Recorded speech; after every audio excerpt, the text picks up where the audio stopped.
સુરેન્દ્રનગર જિલ્લાના ચોટીલા તાલુકાના deputy collector દ્વારા મૂળી તાલુકાના ગઢાદ તથા દીક્ષર ગ્રામ પંચાયતની મુલાકાત લઈને તલાટી કમ મંત્રીની સામાન્ય દફતર તપાસણી કરવામાં આવી હતી તથા બંને ગામોની સ્કૂલની મુલાકાત લઈને ધોરણ 7 તથા ધોરણ 8ના વિદ્યાર્થીઓને ગણિત, અંગ્રેજી અને વિજ્ઞાનના વિષયોના પ્રશ્નો પૂછીને શિક્ષણની ગુણવત્તાની ચકાસણી કરવામાં આવી હતી। સાથે સાથે સ્કૂલમાં મધ્યાહન ભોજન હેઠળ ગુણવત્તાયુક્ત ભોજન મળે છે કે નહીં તે અંગેની પણ ચકાસણી કરાઈ હતી।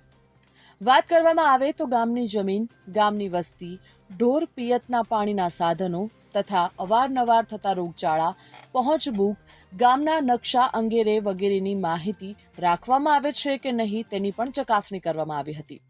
તે ઉપરાંત તલાટી કમ મંત્રી ગામે નિયમિત જાય છે કે નહીં, ડાયરી નિયમિત લખે છે કે કેમ, પંચાયતની સઘળી મિલકતની દેખરેખ રાખવામાં આવે છે કે નહીં વગેરે જેવા મુદ્દાઓની ચકાસણી કરવામાં આવી હતી। વધુમાં બંને ગામોની શાળાની મુલાકાત લઈ સ્કૂલમાં શિક્ષકો ખરેખર હાજર છે તે અંગે રજિસ્ટર તથા સ્માર્ટ અટેન્ડન્સ એપ્લિકેશનથી હાજરી પૂરવામાં આવે છે કે નહીં તે અંગેની પણ ચકાસણી કરી હતી।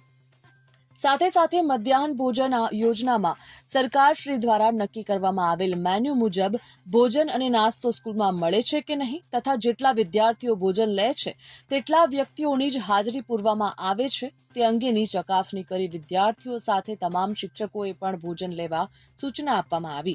ગુણવત્તાયુક્ત ભોજન બને છે કે કેમ તે અંગેની પણ ખાસ ચકાસણી કરાઈ હતી।